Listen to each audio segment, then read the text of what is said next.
धीर बाळू, अजून डाळ शिजली नाही. चिंता करू नको बाळूची आई, यंदाच्या बारीला डाळ चांगली शिजल. म्हणजे व NFSM द्वारे डाळीचं उत्पादन वाढवण्याची पद्धत करण्यासाठी 1000 भागांची निवड करण्यात आली आहे. आणि त्यामध्ये आपल्या भागाचा बी समावेश आहे. त्यांना आमचा काय फायदा हो? आपल्या 5 एकर शेतासाठी लागणारं खत आणि कीटनाशक याशिवाय मिनी किट बी भेटल. पर इतक्या डाळीचं करायचं काय? सरकारनं कडधान्याचं आधारभूत मूल्य खूप वाढवलं आहे आणि त्याच्या खरेदीची पुरी व्यवस्था केली आहे. त्यानं मिळकत बी वाढल. आमचा बाळू एक चांगल्या शाळेत जाऊन शेतीशास्त्रज्ञ बनल.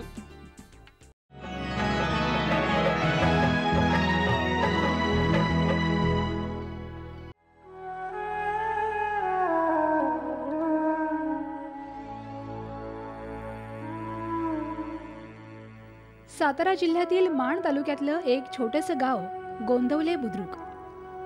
सपाट खडकाळ प्रदेश आणि पाण्याचं दुर्भिक्ष्य हे या गावचं वैशिष्ट्य. इथे पावसाचं प्रमाण अगदी कमी असल्यानं दरवर्षीच गावाला दुष्काळाचा सामना करावा लागतो. पाऊस कमी झाला की सगळ्यात मोठा फटका बसतो तो शेतीला आणि पर्यायानं शेतकऱ्याला. या परिस्थितीवर उपाय म्हणूनच शासनानं गोंदवले बुद्रुक इथे एक प्रयोग सुरू केलाय. या प्रयोगाचं नाव आहे जलभूमी सुधार योजनेअंतर्गत डिफ्युजर पद्धतीनं डाळिंब लागवड. सपाट जमीन डाळिंबासाठी चांगली म्हणून गोंदवले गावच्या बऱ्याच शेतकऱ्यांनी पारंपरिक शेतीऐवजी डाळिंब लागवड केली आहे. ज्या शेतकऱ्यांनी त्यांच्या डाळिंब बागेत पाणी व्यवस्थापनासाठी डिफ्युजर पद्धत वापरली आहे त्यांना तिचा खूपच फायदा झाला आहे. पारंपरिक पद्धतीनं जी शेतीचा आईवडील करतायत त्यापेक्षा वेगळा पण काहीतरी करावं आणि म्हणून मी या माळरानात डाळिंबाचं पीक घेण्याचं ठरवलं आणि त्याप्रमाणे पूर्वतयारी केली. नांगरट, दगड उचलणे, खड्डे काही ब्लास्ट करून काढणे आणि माती भरून घेणे, खत भरून घेणे या गोष्टी कृषी अधिकाऱ्यांच्या मार्गदर्शनाखाली केल्या. भगवा या जातीच्या डाळिंब पिकाची लागवड केली.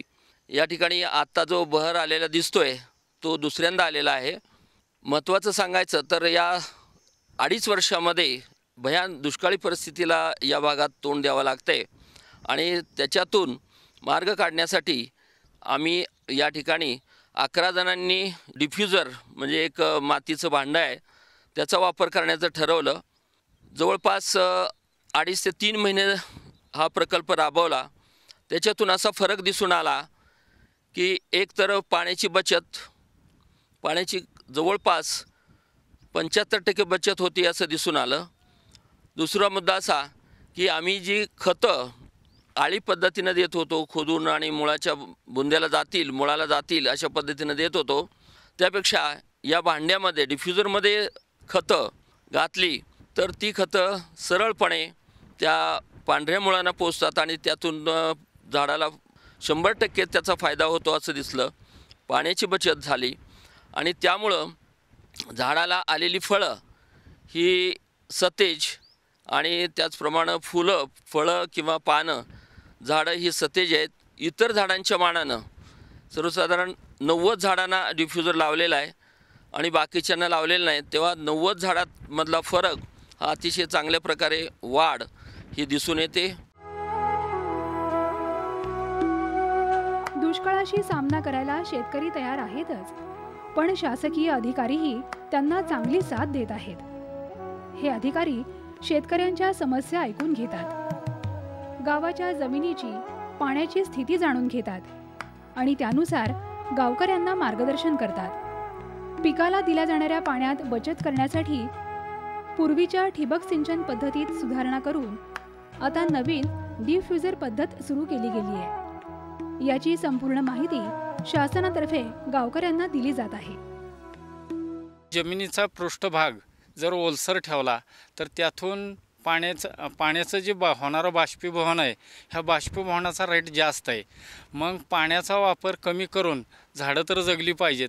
त्यासाठी आम्हाला मडका सिंचन पद्धत जी पूर्वीची होती त्यामध्ये सुधारित तंत्रज्ञानाचा अवलंब करून उभी भांडी मातीची खरेदी केली आणि ही जी उभी भांडी आहेत ती सर्वसाधारण 1.5-2 फुटाची आहेत आणि त्याला खाली 4 होल आहेत आणि त्या 4 होलला लहान होल आहेत, त्याच्यामध्ये काडी किंवा खताचा कचरा अडकून वर ते ड्रीपद्वारे नळ्या मायक्रोट्यूब जोडून त्या डिफ्युजरमध्ये सोडलेले आहेत. तर याचा एक फायदा असा होतोय की डिफ्युजरमुळं आम्हाला जे पाणी लागणार आहे ते 25 ते 30 लाख लिटर पूर्वी लागणारं होतं, पण 10 लाख लिटरमध्ये आम्हाला एकरात पाण्याची गरज आमची पूर्ण होईल. या बागेमध्ये फळसंख्या, झाडाचं वय, फूट, उंची आणि कॅनॉपी हे मर्यादित ठेवून फळसंख्या त्याच्यावर घेतलेली आहे. तर आता एका झाडावर जवळजवळ 75 ते 80पर्यंत फळसंख्या आहे. फळं एकसारखी आहेत, कॅनॉपीमध्ये पानं रुंद आहेत आणि या डिफ्युजर पद्धतीमुळं जी मुळांना पाणी द्यायचं आहे किंवा खतं द्यायची आहेत ती पांढरी मुळी चांगल्या प्रकारे कार्यरत सतत राहावी आणि झाडाला जी भासणारी पाण्याची गरज आहे ती पूर्णपणे मिळावी, ह्यासाठी ह्या डिफ्युजर तंत्रज्ञानाचा आपण अवलंब केलेला आहे. फळझाडांची लागवड करणं आणि त्यांना जगवणं हे जसं महत्त्वाचं, तसंच फळांचं उत्पादन चांगलं येण्यासाठी खतांचं आणि अन्नद्रव्यांचं योग्य प्रकारे नियोजन करणंही महत्त्वाचं. त्याबरोबरच किडी आणि रोगांपासून झाडांचं रक्षण करणंही आवश्यक असतं. तेव्हा डिफ्युजर पद्धत वापरताना खत व्यवस्थापन आणि रोग नियंत्रण कसं करायचं याचीही माहिती शेतकऱ्यांना दिली जाते. एकात्मिक अन्नद्रव्य व्यवस्थापनामध्ये जी त्या झाडांना द्यायची ती अन्नद्रव्य आम्हाला लिक्विड पद्धतीनं देता येतात आणि त्याचप्रमाणे जैव पद्धतीमध्ये जीवामृत दिल्यामुळं पांढऱ्या मुळीची चांगली वाढ होती आणि एकात्मिक अन्नद्रव्य व्यवस्थापनात आम्हाला पार्ट पर मिलियनमध्ये आम्हाला खतं देता येतात.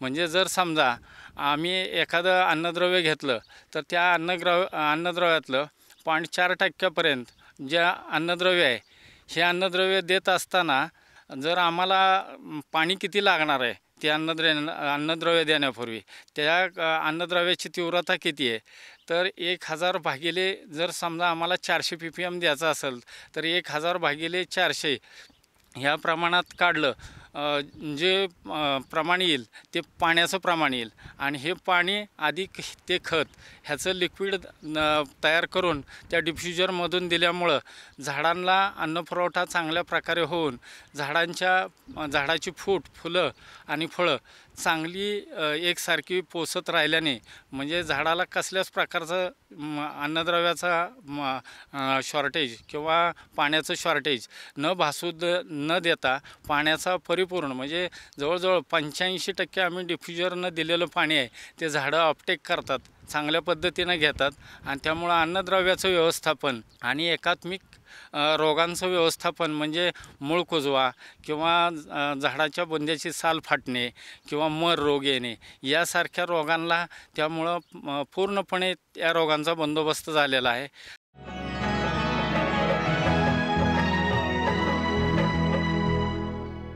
सुगंधाच्या दरवळीमध्ये, स्वादाच्या बहारीमध्ये, प्रगतीच्या डहाळ्यांमध्ये, पसरणाऱ्या हास्यांमध्ये, हिरव्यागार झाडांमध्ये, मोठ्या मोठ्या सौद्यांमध्ये, गोड मधुर गुंजनामध्ये, आनंदाच्या चाहुलीमध्ये. NHM बागवानी मिशन. आमची आकांक्षा आपलं स्मितहास्य. ऐका वसूल करतेस बाबा, करतेस बाबा. तुकाराम, हे तुकाराम. हे शाळेला गेल्या ती. शाळेला गेला? अरे बा नाही सांगायचं तर पटेलाशा बॉल बायडे. वहिलाला म्या शाळेलाच गेलतो म्हणजे फॉर्म स्कूलला, जिथं शेतकऱ्यांना पिकांचा उपज वाढवायच्या सर्व गोष्टी शिकवल्या जातात. जसं मातीच्या पोतानुसार कोणती खतं योग्य आहेत, कोणती बियाणं आणि गरजेनुसार कोणती कीटकनाशकं उत्तम आहेत. खर्च बेताचा, लाभ मोलाचा. हे धर लाला, तुझं कर्ज फिटलंय.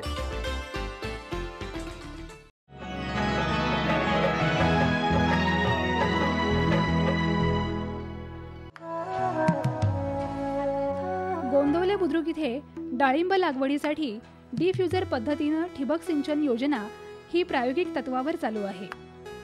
यासाठी गोंदवले गावातील 11 शेतकऱ्यांचा एक गट तयार केला गेलाय. डिफ्युजर तंत्रज्ञानाप्रमाणे आम्हाला पाणी कमी देऊन झाडाला पाहिजे त्या अवस्थेत आणि फळांना पाहिजे त्या अवस्थेत पाणी मिळाल्यामुळं 500 ते 700 ग्रॅमची फळं मिळतील आणि आम्ही चांगल्या प्रकारे या 11 या गोंदवले गावामध्ये 11 शेतकऱ्यांचा ग्रुप केलेला आहे आणि त्यांच्या शेतावर आम्ही डिफ्युजर तंत्रज्ञानाचा अवलंब केलेला आहे. एकाच बागेमध्ये 2-2 प्रकारचे म्हणजे एका ठिकाणी आम्ही अर्ध्या एकरावर डेमो घेतलेला आहे आणि बाकीच्या क्षेत्रामध्ये किती उत्पादन मिळतं आहे हा शेतकऱ्यांना आम्ही फरक दाखवून देणार आहोत. आणि अशा प्रकारे काम करत असताना या गोंदवले गावातील 11 शेतकऱ्यांनी ह्या तंत्रज्ञानाचा अवलंब केलेला आहे. ज्या शेतकऱ्यांनी त्यांच्या बागांमध्ये ठिबक सिंचनासाठी डिफ्युजर पद्धत सुरू केली आहे त्यांना त्याचा खूपच चांगला फायदा होतो आहे. आम्ही 11 शेतकऱ्यांनी डिफ्युजर तंत्रज्ञानाचा अवलंब करून फळबागेतलं उत्पादन वाढवण्याचा प्रयत्न करत आहोत. त्या 11 शेतकऱ्यांच्या पूर्वीचं उत्पादन आणि आत्ताचं उत्पादन काय फरक पडतो याचा आमचा हा प्रयोग आहे. परंतु आम्हाला आता बागेमध्ये जे डिफ्युजर तंत्रज्ञान वापरल्यामुळं प्रगती दिसते त्यानुसार आमच्या अंदाजाने 40% बागेमध्ये उत्पादनात वाढ होईल आणि हवेतील आर्द्रता कमी होणं, हवेतून पाण्याचं वेपरायझेशन कमी होणं यामुळं पाण्याची गरज कमी होऊन उत्पादनात भरपूर वाढ होईल अशी अपेक्षा आहे.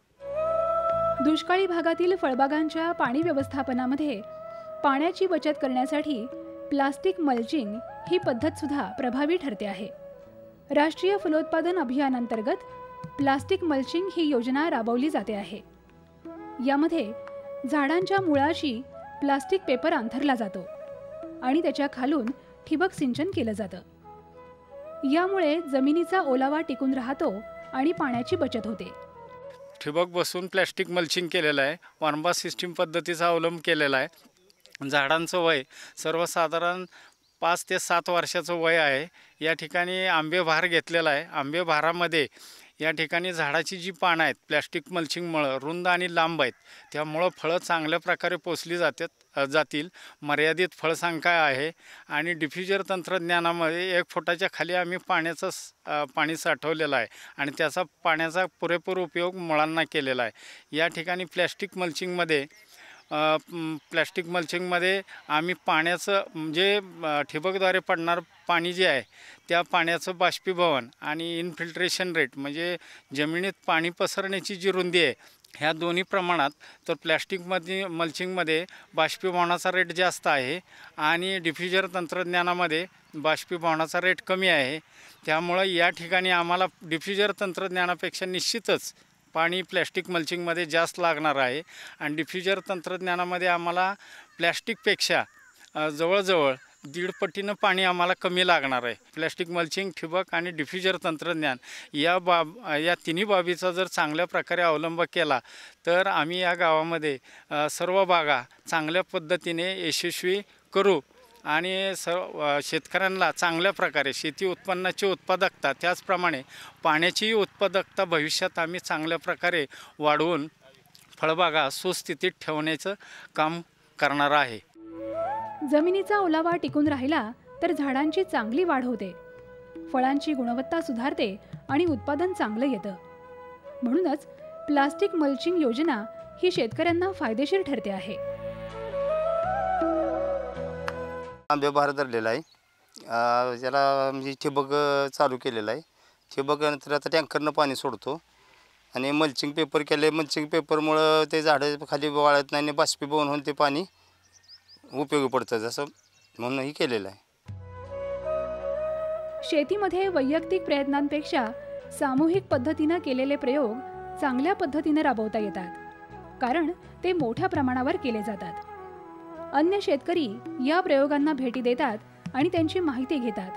त्यातून होणारे चांगले परिणाम आणि फायदे अन्य शेतकऱ्यांना प्रोत्साहक ठरतात. समूह पद्धतीनं कोणत्याही तंत्रज्ञानाचा वापर केल्यानंतर जो शेतकऱ्यांना इफेक्ट दिसतो किंवा इतर शेतकरी तालुक्यातील इतर शेतकऱ्यांना हा आदर्श प्रकल्प किंवा नवीन तंत्रज्ञानाचा प्रकल्प या ठिकाणी व्हिजिट देऊन दाखवण्यासाठी हा आम्ही प्रायोगिक तत्वावर या ठिकाणी 11 शेतकऱ्यांना हे डिफ्युजर तंत्रज्ञानाचं प्रात्यक्षिक शासनाच्या अनुदानावरती देण्यात आलेलं आहे. तसेच गोंदवले खुर्द म्हणून या शेजारचंच गाव आहे, त्या ठिकाणीही 20 शेतकऱ्यांना अशा प्रकारे डिफ्युजर तंत्रज्ञानाची प्रात्यक्षिकं देण्यात आलेले आहेत की जेणेकरून मान तालुक्यामध्ये असलेलं फळबागेचं क्षेत्र या दुष्काळामध्ये वाचवण्यासाठी या योजनेचा, या तंत्रज्ञानाचा मोठ्या प्रमाणात वापर होणार आहे. डाळिंब लागवड करणाऱ्या शेतकऱ्यांनी पाणी व्यवस्थापनासाठी जर डिफ्युजर किंवा प्लास्टिक मल्चिंग या ठिबक सिंचन पद्धतींचा वापर केला तर डाळिंबाची गोडी तर वाढेलच, पण शेतकरीही समृद्ध होतील, हेच गोंदवले बुद्रुक इथल्या प्रयोगावरून सिद्ध होतं.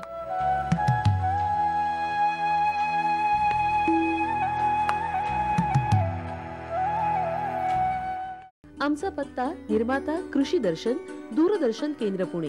आमचे ईमेल ID असे आहे ddkpuneKrishi@hotmail.com आणि ddkpuneKrishi@rediffmail.com.